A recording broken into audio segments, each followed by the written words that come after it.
So, yesterday we ended by talking about distraction as a way of understanding what in the religious vocabulary we call sin or original sin.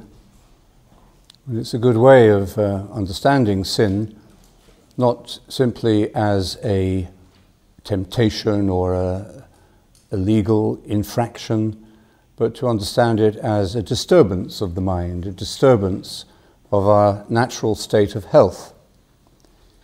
And a distraction or distractedness can become chronic, like any illness can become chronic.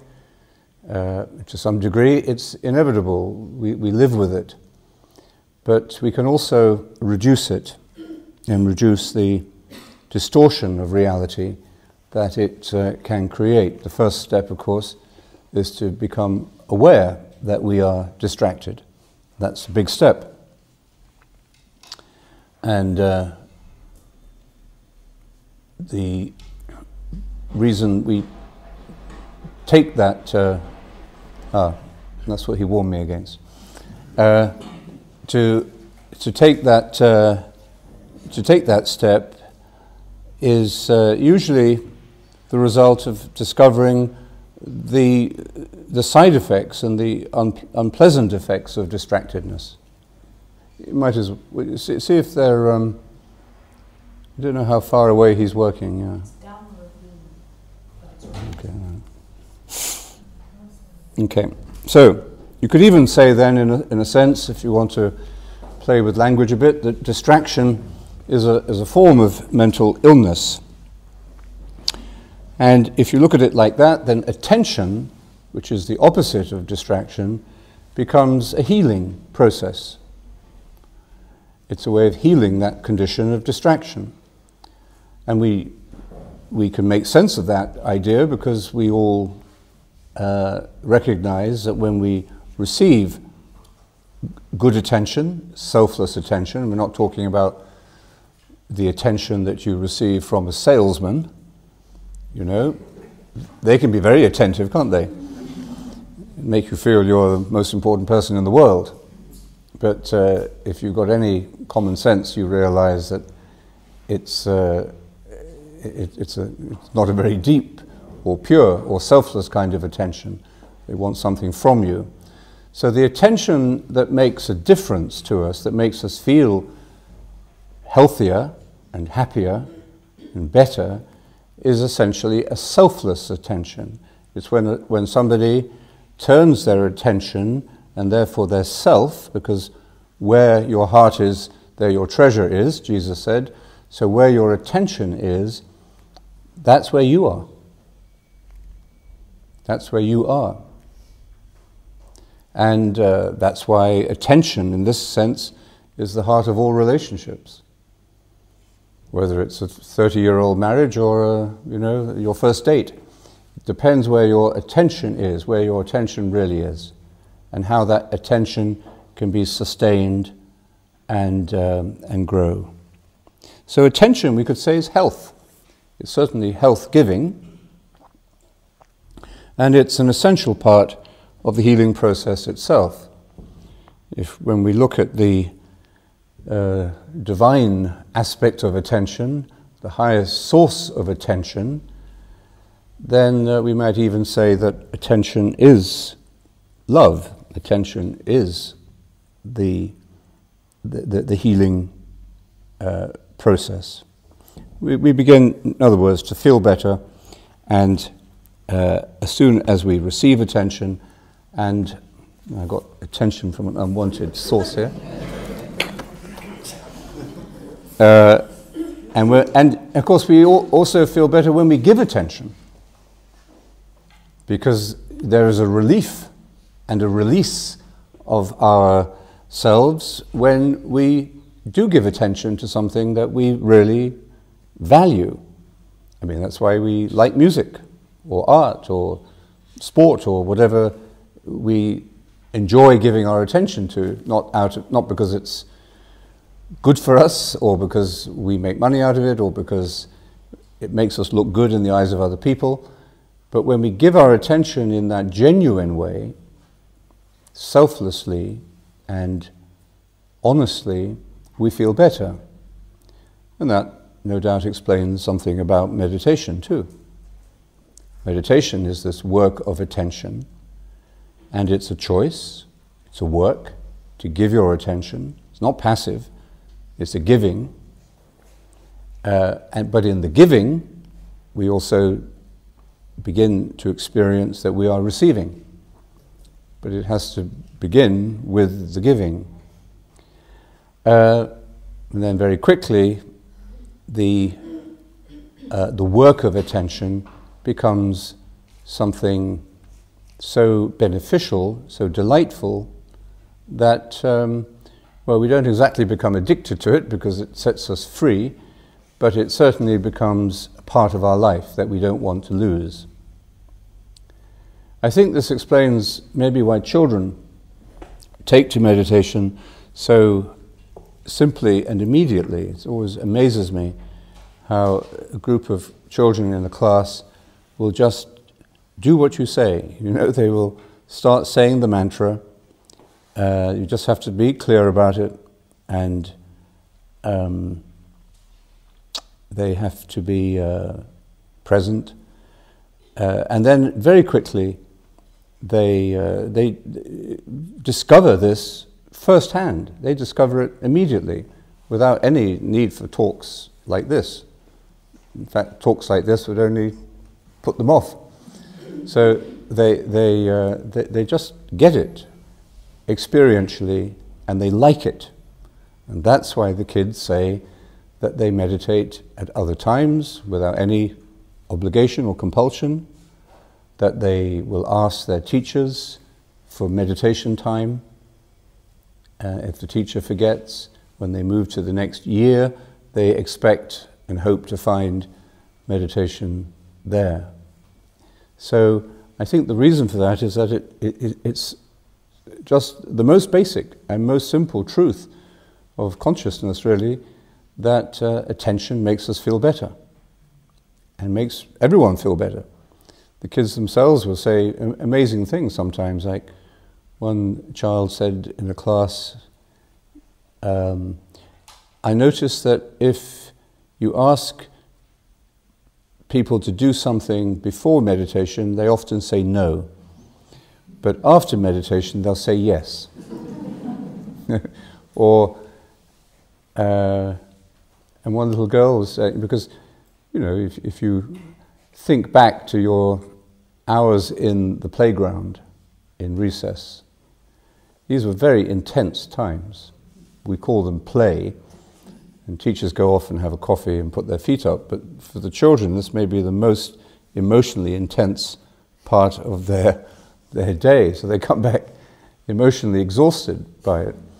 And that's why they like to meditate after recess.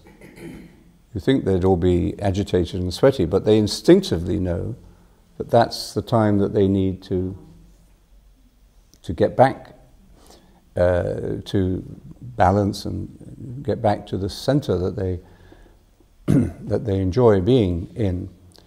And then they'll say, you know, if I've had a fight with someone, and you would, this little girl said to me, and we wouldn't say sorry to each other, but when we meditated, we said sorry. I mean, these are such profoundly simple expressions of experiences you'd like to see, you know, taking place at the UN or the World Bank or whatever. So in this process, though, one of the first things we discover is our, what we call failure. If we don't acknowledge and accept our failure, then we give up. Because nobody likes to, except some football teams, nobody likes to keep on losing. So our discovery of our distractedness, when we start to try to pay attention, to say the mantra, feels like failure, but it's not failure. It's just the first part of the recovery or the healing process. So we have to pinpoint this feeling of failure, discouragement, and it may trigger memories of other failures or disappointments or sense of inadequacy, just in the same way that losing your car keys might give you an overwhelming feeling of panic and distress, because it triggers memories of other losses that you've had in your life. So in the same way, the feeling of failure can be deeply uncomfortable and disturbing. So you have to identify it, and you have to lay it aside in the same way that you leave all the other ideas or thoughts behind to one side as well. And this is really a kind of maturing process. This is where we actually begin to grow up.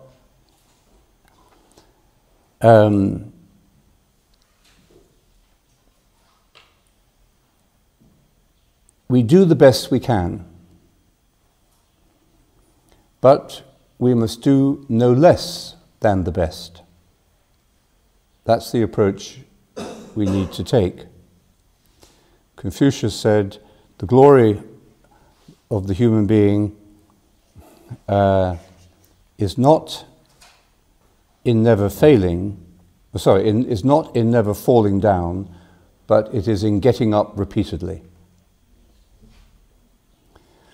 It's a very gospel idea, that the prodigal son coming home again and again. So maturity is really applying the best that we are capable of in one area of our life to all areas of our life. This is why meditation becomes part of your life.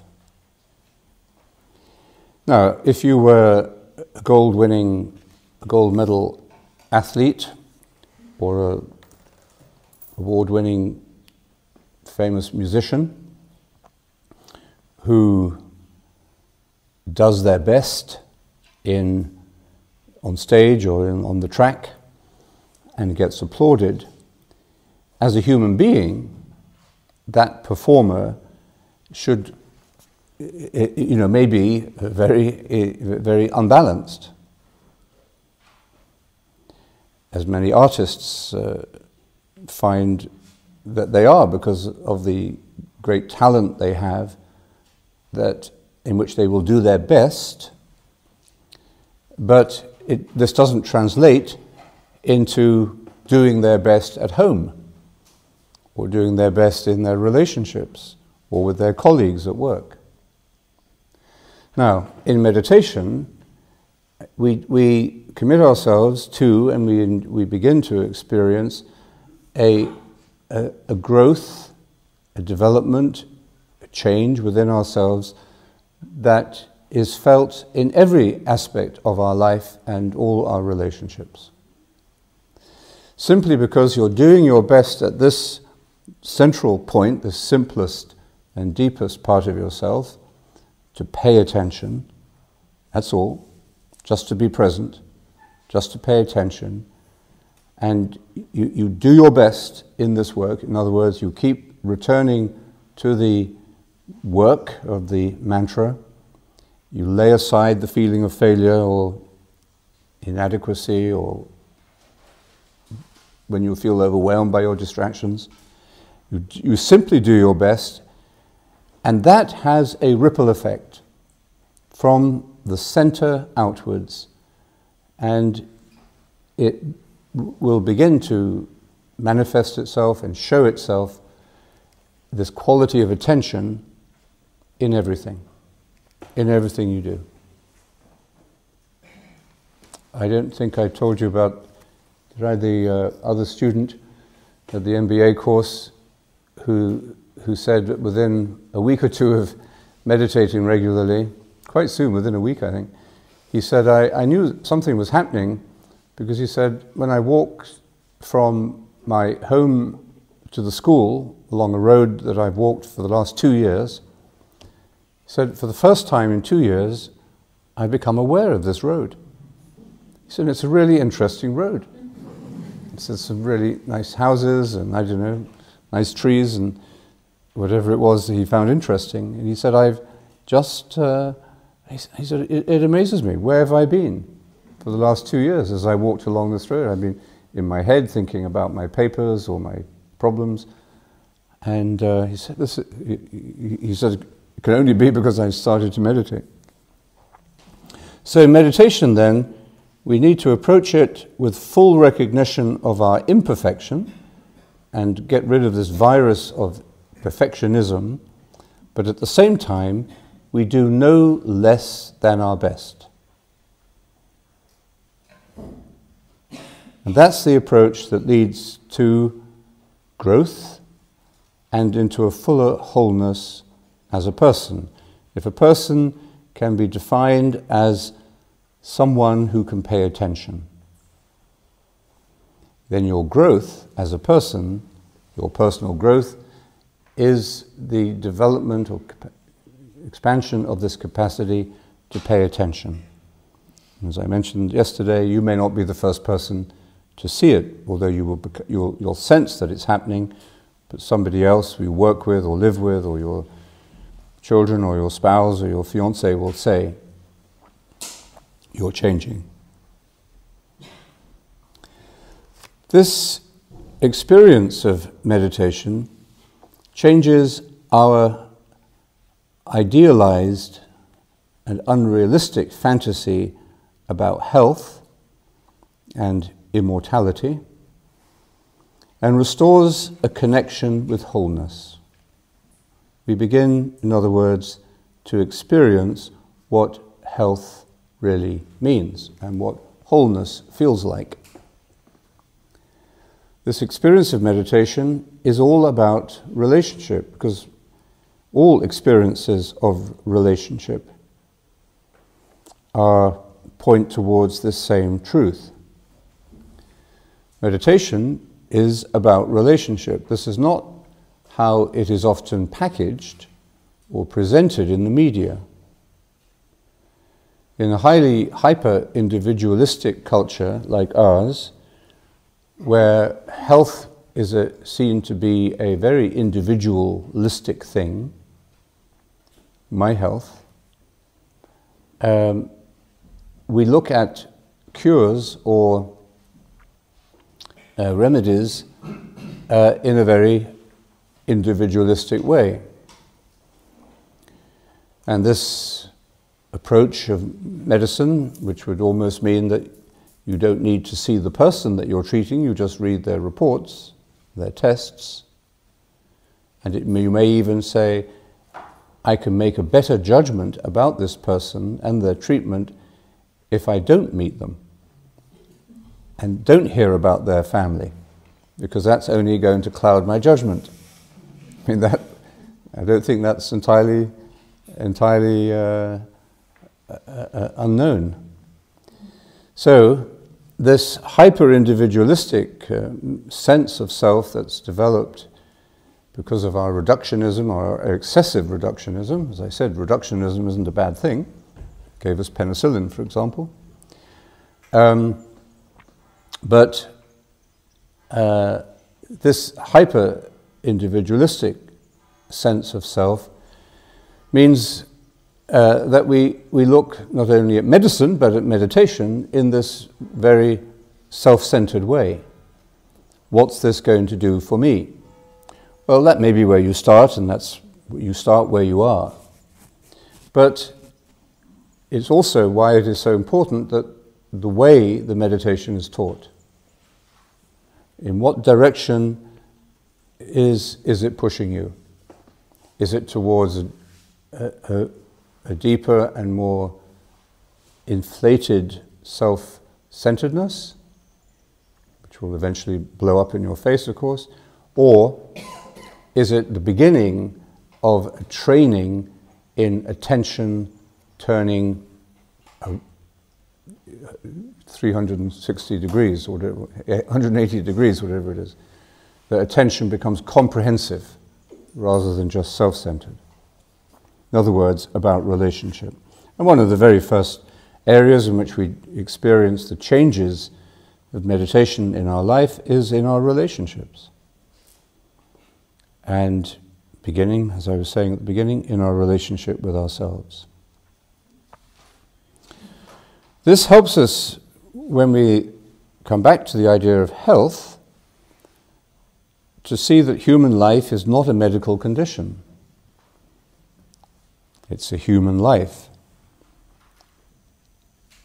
It's not just, and the pain or the suffering involved in human life is not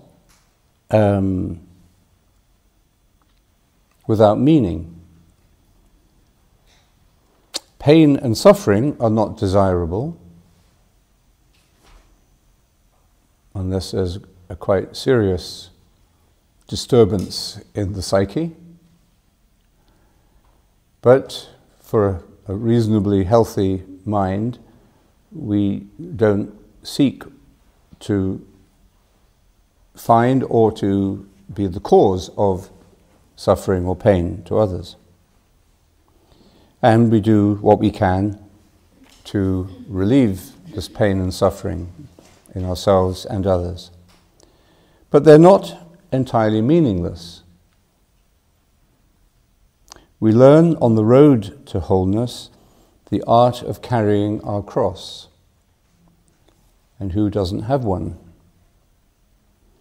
And we learn the art of suffering. And one of the great areas of wisdom in traditional cultures in the past, the art of dying. Only a healthy and whole person can really do this. As our idea of health changes, so does the meaning of success. In other words, if we can accept our failure to be perfect meditators, this will begin to translate into a new understanding of what health and wholeness means and of the place of healing in our lives. We'll see that it's not about perfectionism, but fidelity. Your faith has healed you, Jesus said to Bartimaeus. It's not about doing better than the next person, seeing life in terms of continuous competition and the struggle for survival and supremacy, but it's about how to be with others on the journey in a relationship of mutual support and encouragement. And one of the great signs of that simple truth, children get that too, because children can see that when they meditate together, there's less bullying in the classroom. I mean, this could be, and would no doubt be, as teachers and principals would say, a direct and effective way of addressing some of the really serious problems that infect education children today at a young age. The bullying syndrome, the digital bullying, the homophobia. And the experience of children is quite simply that they get on better with each other and they're happier.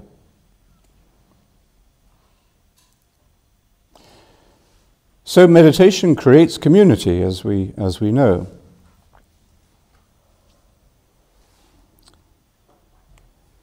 Health, like life, is best understood as a gift rather than as a product that we fabricate, or certainly not one that we buy.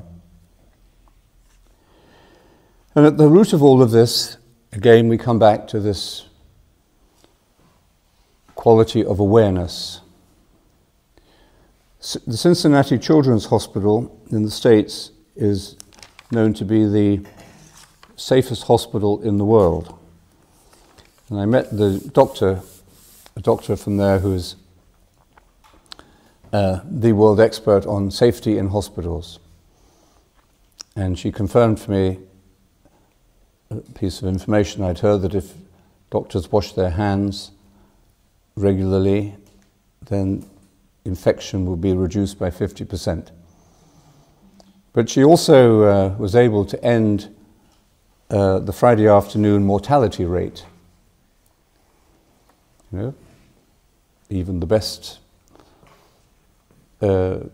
surgeons probably start yawning on a Friday afternoon.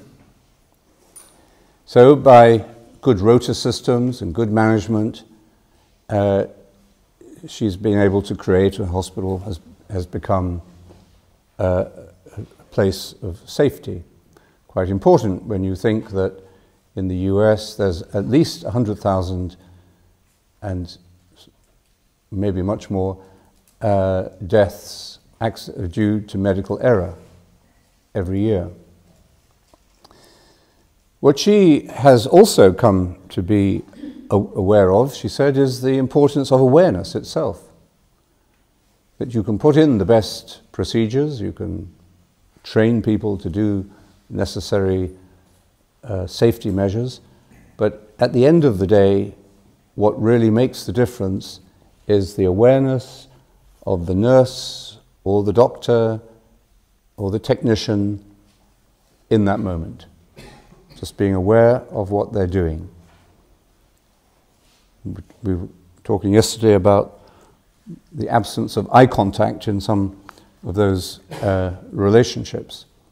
And clearly, if you're not aware of the person, what the person in front of you that you're talking to looks like, you're probably not going to have that quality of awareness when you come to the decisions that you have to make. If you're feeling tired, emotionally empty, then that is not a good state for a healer to be in. The first responsibility then, for any of us, is to heal ourselves.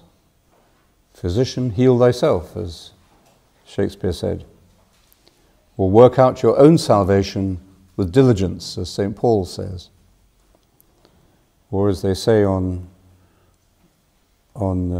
planes with the safety instructions, if you start, you know, if the not gas masks, but the oxygen masks come down, put it on yourself first before you put it on the child or needy person next to you. This might sound egotistical to somebody who wants to be a martyr, but it's not. It's a love of self. It's the recognition of what is increasingly, I think, common now in medical policy, national medical policy, the idea of self-regulation. In other words, health isn't just a product that you give to a sick person who comes to you, but it's something that the sick person is partly responsible for themselves. So as one doctor friend of mine said, you know, if you have a very obese person who's smoking, drinking, does no exercise, and they come to see you and they say, "Doctor, I'm not feeling very well. Can you give me something?" What do?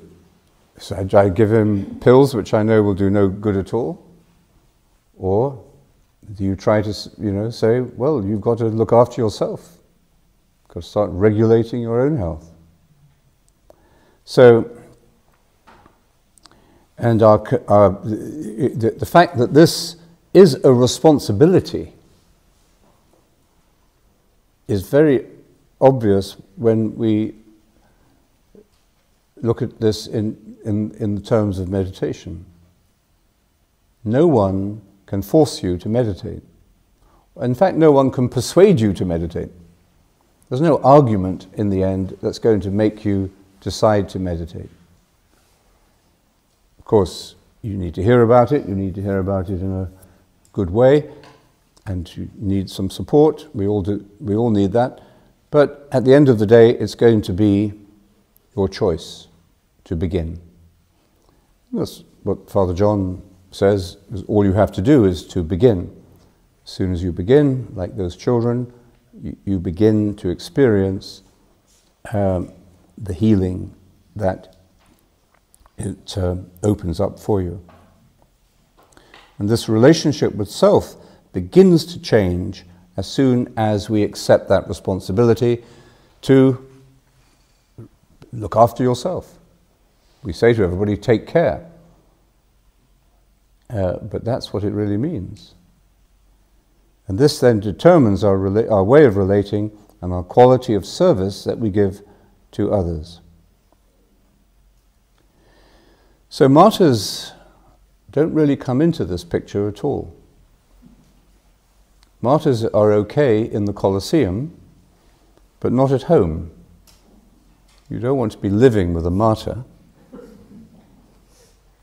or in the workplace, somebody who's driving themselves to an early death or into the ground, or in a state of continuous burnout on a hospital team, or a mother who is, or a father who is in this constant state of burnout. They make everybody miserable. They make many people feel guilty and angry. So our first responsibility, if we want to be in relationship, and if we want that relationship to be a healthy one, and a healing one, and a caring one for the people we are in relationship with, our first responsibility to others is to be as healthy and as happy as we can be ourselves. And that involves not being too hard on ourselves when we fail. To, in other words, incorporate the sense of failure into our practice and learn from failure, as we say. Okay, let's learn from a little variety as we go out into the sun-drenched courtyard, which is going to get hotter and hotter over the next few days. So, the practice of meditation begins to change our understanding of what we mean by health, because it gives us a deepening experience of wholeness. And we begin to realize that health, and like attention or awareness, is something completely natural. It's the default to which we keep returning. But however fit or metabolically efficient your body may be, you're not really healthy if you are unable to be aware, if you are self-fixated and unaware of those around you. You can hardly call that a state of health, of being healthy or being whole. I was standing on the other side of the road recently, across the way from a supermarket, and I watched this woman come out carrying several overloaded bags, and as she came out, an item fell out of one of the bags onto the ground. And of course she was in a dilemma.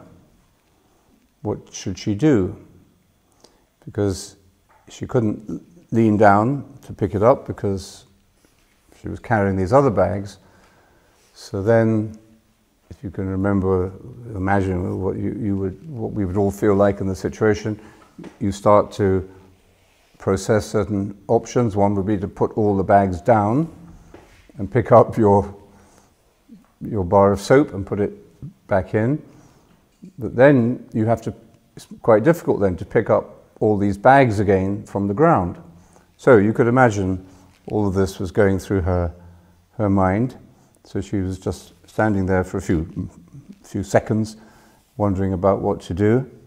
And then, of course, somebody came up and picked up the item for her and put it into the bag for her, which in other circumstances would have been a bit intrusive. But because somebody is in need, you allow them in a little bit more into your private space. It was a gesture of kindness. Could easily have been intrusive and presumptuous, but because she was in need, it was received as a small act of kindness. Now, the person who did that then, like any good Samaritan should, just disappeared. And it was clear that he wasn't doing this for any self-interest.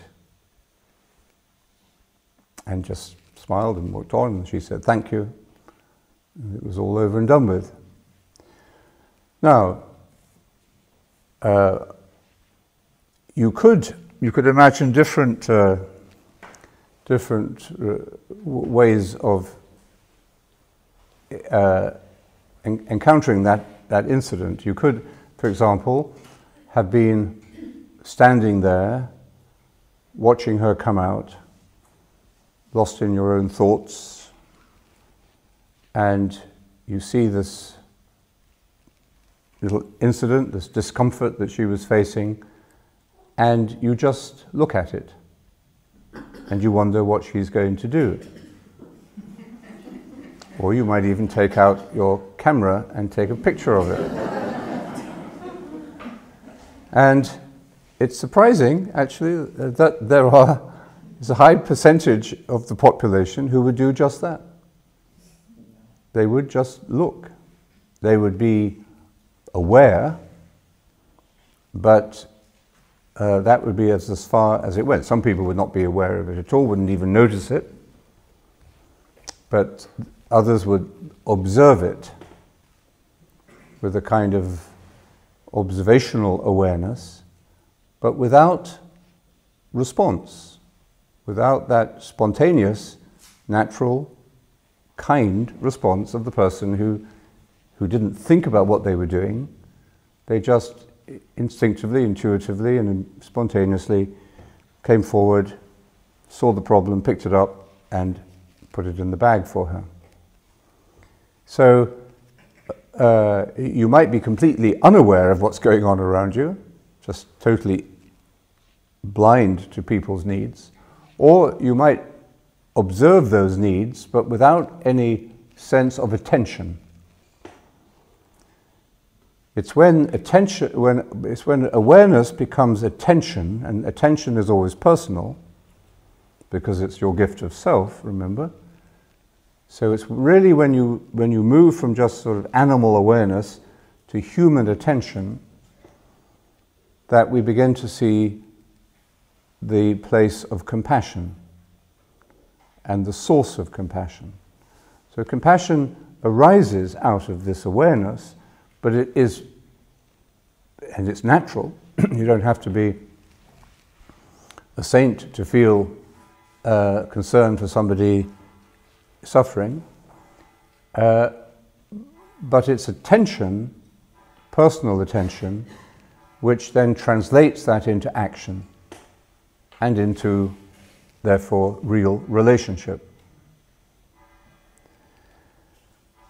So our faculty of attention has to be developed, and I think that's what parents and teachers try to do for children, is to not only get them through exams or to learn certain basic skills, but also to think of the needs of others, to be polite, to be courteous, and to learn to pay attention, not just to be aware, but to pay attention.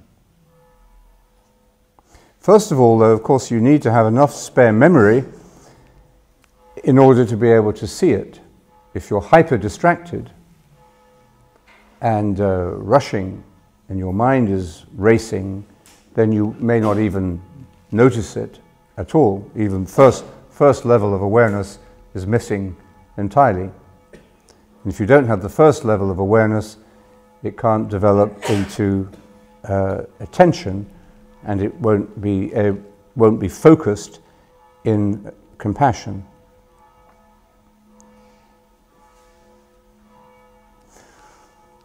The root of awareness then taps into the spirit, into the spring of compassion. It brings care and attention together. That's what the prefix med means, if you remember. Meditation, medicine. It means care and attention, which is the skill set of any healer and of all healing relationships.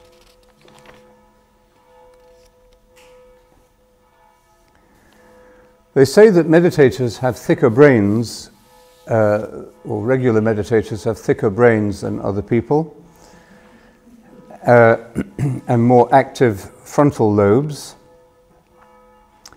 And these tests, brain research on meditators, shows a decrease in the activity in those parts of the brain that deal or forms the sense of space and time. And that makes sense. It's one of the reasons you perhaps feel less stressed after you meditate, because time is less of a pressure, and you also feel more empathy. You feel closer to other people rather than separated or alienated from them. And perhaps this illustrates, it doesn't explain, but it illustrates, perhaps, why meditation leads to a deeper sense of unity, which is our feeling of wholeness shared with another person. Because it certainly makes us feel better to feel whole, and that our fragmented and distracted and anxious self recovers peace and harmony and a sense of togetherness and integration, and we feel we're together. I got myself together, we say. That feeling of being drawn into a unity or wholeness. But when we and that's certainly beneficial, and it's certainly a better way of living. But as soon as we do begin to experience our own wholeness, Father John usually uses the word harmony, as soon as we begin to experience this wholeness, we then, of course, discover, amazingly, we can share this feeling of personal wholeness with others. And this is why it's in our relationships that we begin to really develop. Anyway, all of this interest in the neurology and the science of meditation is quite new. The first recorded research into meditation was only 1931. And since then, there's been this cascade, of course, of medical and scientific research. And somebody involved in it said to me once, it's the only field of research medically that hasn't yet come up with any negative side effects. And this reductionistic approach to meditation, it's inevitable and probably very useful, interesting, that we should apply this scientific method, this reductionistic approach to meditation. And it offers us interesting information, which serves perhaps to make us be aware of how wonderful we are, what an amazing thing, or as Hamlet says, was it Hamlet? What a piece of work is man.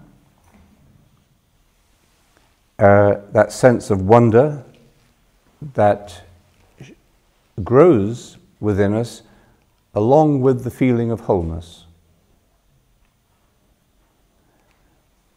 It's in the state of disconnection and of fragmentation that we lose this sense of wonder or mystery. We become simply a mass of loose wires or a mass of problems, a knot that we can't untie. But with the experience of wonder, and that would lead to could lead to all sorts of self-destructive behavior. But with the sense of wholeness, we begin to recover that childlike state of wonder. Unless you become like a little child, Jesus said, we cannot enter into the fullness of health, into the kingdom of God. So all of this scientific research doesn't explain, but it illustrates. And in illustrating what is happening, it can awaken within us. And for the modern mind, we like to have the sort of seal of approval of science. Makes things respectable. But if we remain at this reductionistic level, we get stuck. Doctors were once called a learned profession because they interpreted facts and they looked for meaning in and patterns in the evidence of their senses. But if doctors get stuck at this reductionistic level, then the body loses its mystery, its wonder, and its capacity for surprising us, for its own self-healing,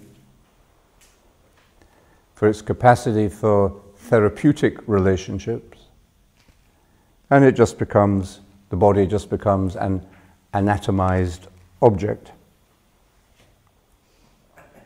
Medicine was once seen as one of the arts of human learning and wisdom, leading to philosophy in the highest sense. It was a sister subject to theology.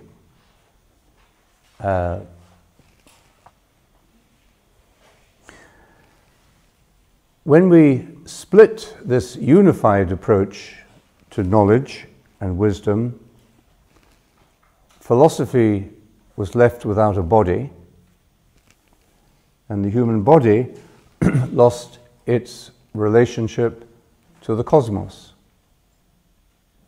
its sense of being a microcosm of the cosmos. And theology, without prayer, which is always embodied, everything meaningful is embodied, theology just becomes metaphysics, and religion ends up becoming dogma. So this this disintegration of wisdom or of our different approaches to wholeness becomes a serious cultural and social problem. One consequence of this is that health is taken away from the person, becomes the responsibility of the medical profession. Medicine becomes increasingly powerful. 42% of one Canadian province of their budget is spent on medicine. And you could almost say that medicine has replaced religion as the profession or the institution which is the matrix in which we live our whole life from birth to death. Life is becoming very medicalized. There are two words for life. In Greek, one is bios, which could be described as not just your biological, physical self, but the course of your life as determined by your genes or by your destiny. So that's bios. But there's another word which is zoe. And zoe is better understood as aliveness, being alive, not just being living in a medical sense, but actually being alive with fullness of being. And this, if we could read the New Testament in the right way, this is what we would see in over and over again. This was the insight and the message that they were trying to communicate. Jesus himself said, "I have come that you may have life in all its fullness." He spoke for himself not as a judge, but as a healer. And the St. Paul, for example, speaks about the transformation of the whole person that brings us to fullness of being, the fullness of God himself. So life was seen in terms of health, not narrowly in terms of your medical condition, but in terms of the expanding aliveness of your whole self. And that, I think, is what brings us to undertake a serious practice, healing, health-giving, and life-changing practice, such as meditation. Let's just end with one more healing miracle story. And this is the cure of the woman with a hemorrhage.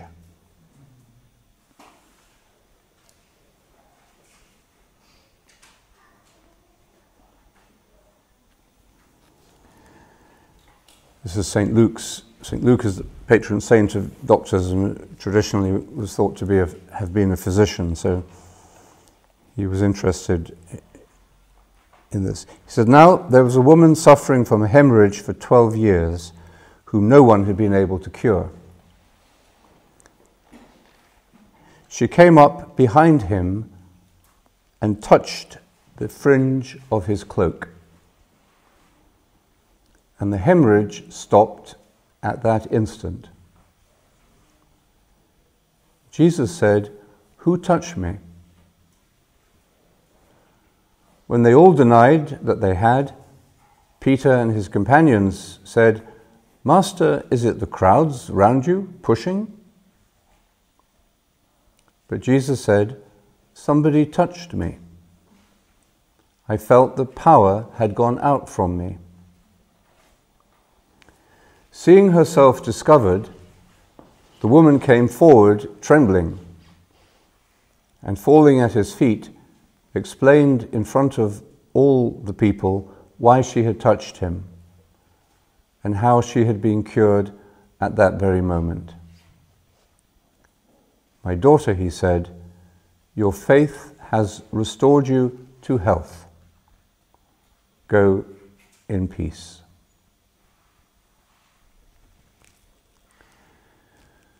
So there are many elements of the story that touch on what we're exploring. The personal relationship, again, we saw it yesterday with Bartimaeus. He picked out Bartimaeus from the crowd.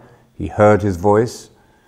Well, in this instant, he feels a contact, touch. And all she did was touch the fringe of his cloak. Well, touch is very important. We touch each other in different ways. We touch each other when we look at each other, eye contact.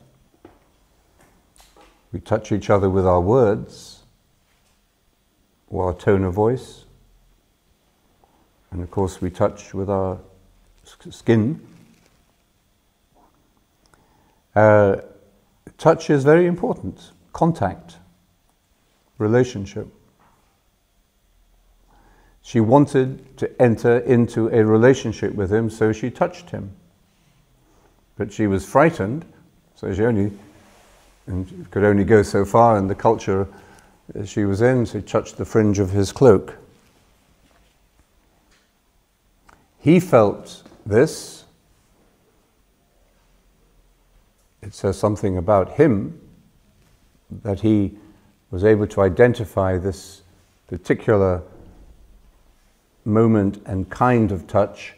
The disciples said, look, everybody, you're in the middle of a crowd. People, it's like being on the London Underground in the rush hour. And you were to say, who touched me? And we probably call the police at that point. So, and he kept on insisting to find out who touched him. And then it says here, seeing herself discovered. She didn't want to be known. She just wanted to be cured. Just cure me, just give me a pill. But she just wanted to do it totally impersonally. It's like you're feeling hungry, but you don't want to go to have a proper meal or cook a meal or go to a restaurant even. You just go have a McDonald's. Right. So it's fast, quick cure. Nothing about, nothing personal in it at all. So, but he won't, as it were, let her go. He insists that the relationship be taken to the next step. And so, trembling with fear. Why is she frightened? I suppose because of this hemorrhage, which made her unclean, ritually unclean. She probably shouldn't have been in the crowd at all. She certainly shouldn't have been touching a man. So, think of what we, the Middle East, the worst of what we would think of as Middle Eastern attitudes towards women. And so she's terrified, isolated, alone in her fear, and falling at his feet, she explained in front of all the people why she had touched him. She didn't just say, I touched him, but why she touched him. Because she had this 12-year-old bleeding condition. And what did that effect? A healing. Not just a cure, but a healing of a person who had been isolated, alienated, and rejected, and self-rejecting for so long. And again, Jesus doesn't even do anything in this situation except just allows or perceives even the power going out from him towards this person who was coming to him in hope and in faith.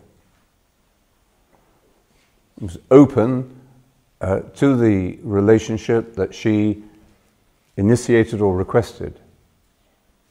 So we see again how vital relationship is to healing. And curing is only one stage of the operation, and of course curing doesn't always work. There's one passage in which Jesus, it says, was not able to work miracles. So curing doesn't always work, just as doctors don't always know what the non-cardiac chest pain is. But the healing is a different, it's related, certainly in the human quest for health, healing and curing are related. But eventually the curing can go no further. But the healing is always possible. You can die healed. We want to die healed. And so, again, he uses the same expression, your faith has restored you to health. And health, not only seen negatively in terms of this curing of her hemorrhage, but health now quite clearly about her own sense of self, her own personal identity, transformed painfully through this openness, confession, this coming out, as it were, to the people about this shameful condition that she had, and reconnected. This is only the beginning. We don't know what happened when she went home that day or went to the to the well to draw water or whatever else she did that evening. This is only the beginning. So restoring to health and ascending back to life, to live life with this new experience of wholeness. Your faith has restored you to health. Go in peace. Come back to this understanding of peace later.